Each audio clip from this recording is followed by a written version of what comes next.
So, you want to buy an investment property? Well, in this video, I'm going to share with you 4 things you should consider before starting your search. Hi, I'm Dwight Streu, and I've been helping people buy and sell investment properties in the Edmonton area since 1987.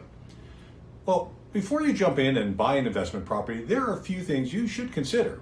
And the first is, what are your goals? Are you looking to buy, fix, and flip? Or are you looking to buy and hold for 5 years or 10 or 25 years? Your goal is going to determine the type of property you'll want to look for. For example, if you're looking to buy, fix, and flip, you're probably going to be looking for a property that needs a fair bit of work where the value can be increased quickly by making improvements. You're also going to want to make sure the area you are buying in will support the price you hope to sell for when it's fixed up and ready to resell. You don't want to be overpriced for the area. If, however, you are wanting to buy and hold long term, then you'll want to pay more attention to buying in an area that is popular with tenants and easy to rent, perhaps close to a university or public transit, for example. You're also probably going to want something that can be rented out as is without first having to make a lot of repairs. Either way, determining your goals first will help you buy the right type of property. The second factor you'll want to consider is the income. How much income are you looking for? Do you want the income to provide positive cash flow after paying the expenses, or are you okay to just break even on the payments? The income will affect the type of property you're looking for. Some investment properties will have better income, but often that comes at the expense of more management. For example, a multi-unit project near a university may provide excellent income, but you will also be dealing with numerous tenants who may only be renting for a year at a time, which means you're going to be continually looking for new tenants and have extra expenses involved in tenants moving in and out. Now, are you okay with the extra work involved to generate the better income, or would you prefer to rent to a mature couple or a family who plan to stay put for several years? Sure, the income will be lower, but so will the hassle. Number 3 is expenses. Expenses can cover anything from maintenance and repairs to insurance and utilities. Who's responsible for mowing the lawn and clearing the snow? You or the tenant? If it's you, make sure you factor that expense in. Factor in maintenance costs like appliance repairs, plumbing repairs, heating system repairs, and so on.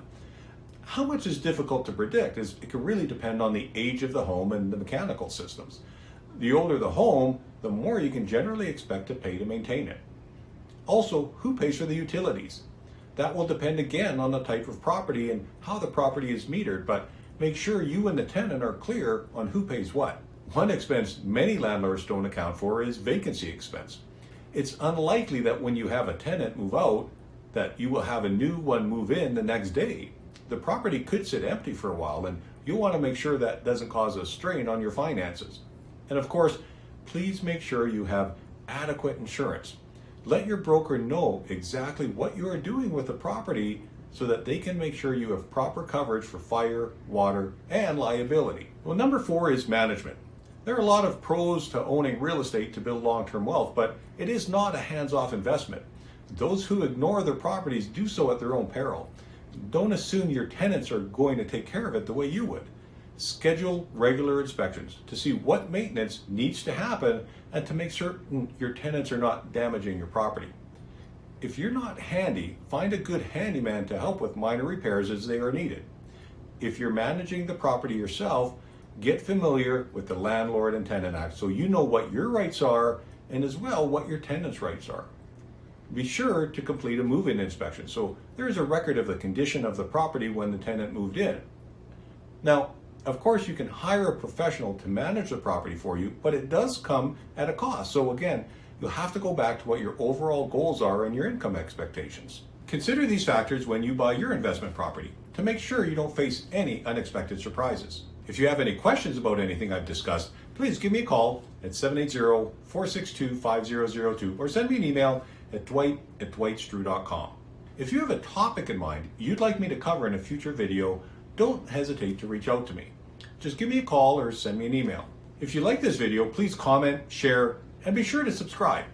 I regularly post videos with helpful tips on buying and selling. Thanks for watching, everyone. Until next time, have a great day.